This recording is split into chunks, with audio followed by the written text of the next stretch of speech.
all of this broadly. Vice President Biden, there have been questions about the work your son has done in China and for a Ukrainian energy company when you were vice president. In retrospect, was anything about those relationships inappropriate or unethical? Nothing was unethical. Here's what the deal.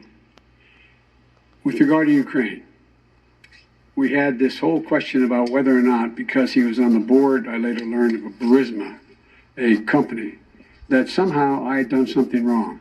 Yet every single solitary person, when he was going through his impeachment, testifying under oath who worked for him, said, I did my job impeccably.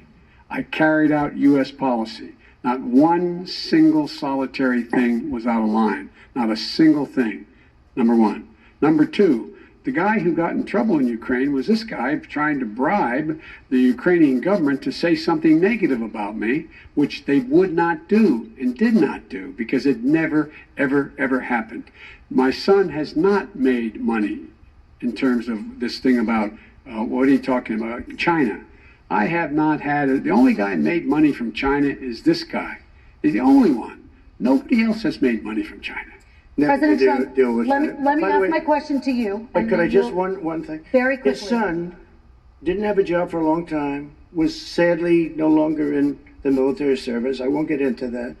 And he didn't have a job. As soon as he became vice president, Burisma, not the best reputation in the world, I hear they paid him $183,000 a month. Listen to this. 183, and they gave him a $3 million upfront payment. All right. And he had no energy. I'm going to let the vice president respond to that quickly, and then I need to get